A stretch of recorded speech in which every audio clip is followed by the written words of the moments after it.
नमस्कार, आपके साथ मैं हूं स्तेश नैन मोर। बुलेटिन की शुरुआत करेंगे बड़ी खबर के साथ। फरीदाबाद से बड़ी खबर। फरीदाबाद के खोरी गांव के मामले पर सुप्रीम कोर्ट ने बड़ा फैसला दिया है। 23 अगस्त तक अतिक्रमण हटाने का फैसला सुप्रीम कोर्ट की तरफ से कहा कि 23 अगस्त तक यहां जो अतिक्रमण है उसको हटाया जाए। जंगल की जमीन से कोई समझौता नहीं होगा। पुनर्वास प्रक्रिया का हलफनामा देने को लेकर भी नगर निगम को आदेश दिए।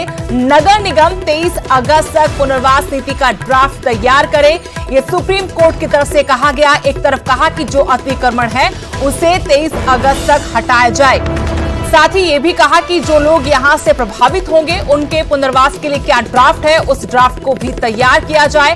नगर निगम को पुनर्वास प्रक्रिया पर हलफनामा देने के लिए कहा है। बड़ी खबर आपको बता रहे हैं। फरीदाबाद का खोरी गांव, जहां अतिक्रमण को लेकर सुप्रीम कोर्ट के आदेश पर प्रशासन लगातार कार्रवाई कर रहा था, उसी मामले पर याचिका पर सुप्रीम कोर्ट ने कहा कि 23 अगस्त तक अतिक्रमण को हटाया जाए। जंगल की जमीन से कोई समझौता नहीं होगा। इसके अलावा सुप्रीम कोर्ट ने कहा कि पुनर्वास प्रक्रिया का हलफनामा भी नगर निगम दे। और जानकारी के साथ दिल्ली से मेरे सहयोगी सुशील पांडे इस वक्त जुड़े हैं फोन लाइन से। सुशील, क्योंकि ये मामला काफी लगातार गंभीर भी होता जा रहा था, साथ ही पुनर्वास को लेकर भी सवाल उठ रहे थे, आज सुप्रीम कोर्ट ने क्या कुछ कहा खोरी गांव में अतिक्रमण के मामले पर? जी देखिए, साफ तौर से खोरी गांव में जिस तरह तमाम लोग अवैध जो जमीन पर रह रहे थे उनको लेकर सुप्रीम कोर्ट आज तक दिखा। हालांकि सुप्रीम कोर्ट ने नगर निगम को यह आदेश दिया है कि जो डेडलाइन है 23 अगस्त की उसको एग्जीक्यूट किया जाए, यानी कि 23 अगस्त तक सभी अवैध निर्माण को हटाया जाए।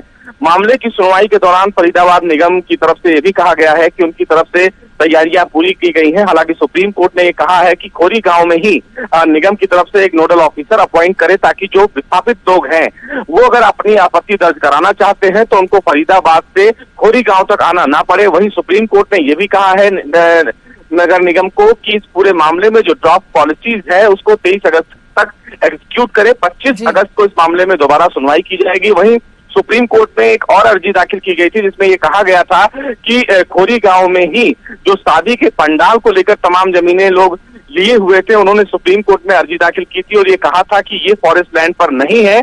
लेकिन सुप्रीम कोर्ट ने नगर निगम को ये कहा है कि अगर ये तमाम जो शादी के पंडाल हैं जहां पर कार्यक्रम होते थे, अगर वो फॉरेस्ट लैंड पर हैं तो उनको भी हटाया जाएगा। और नगर निगम से कहा गया है कि वो ये देखें कल तक कि जो भी शादी के पंडाल वहां पर बने हुए हैं वो फॉरेस्ट लैंड पर हैं या नहीं है। उस अर्जी पर फिलहाल शुक्रवार को सुप्रीम कोर्ट सुनवाई करेगा। लेकिन जो मुख्य बातें हैं उसमें सुप्रीम कोर्ट ने आज एक बार फिर से स्पष्ट कर दिया है कि फॉरेस्ट लैंड पर जो भी चीजें बनी होंगी वो अवैध होंगी और उनको गिराया जाएगा।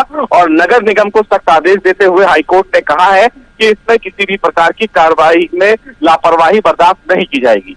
शुक्रिया सुशील जानकारी के लिए। तो एक बार फिर से सुप्रीम कोर्ट ने साफ तरीके से कहा है कि खोरी गांव में जो अतिक्रमण हुआ है उसे प्रशासन को हर हाल में हटाना होगा। 23 अगस्त तक कहा कि आप यहां जो अतिक्रमण है उस कार्रवाई को अमल में लाए, पूरा करें, कोई कोताही इसमें ना बरती जाए। हालांकि जो लोग यहां आपत्ति दर्ज करवाना चाहते हैं उनके लिए नोडल ऑफिसर की तैनाती यहां पर कर दी जाए ताकि किसी तरह की परेशानी इनको ना हो। लेकिन यह भी कहा सुप्रीम कोर्ट ने कि पुनर्वास प्रक्रिया को लेकर भी नगर निगम अपना हलफनामा दे। नगर निगम 23 अगस्त तक इस पुनर्वास नीति का ड्राफ्ट तैयार करे।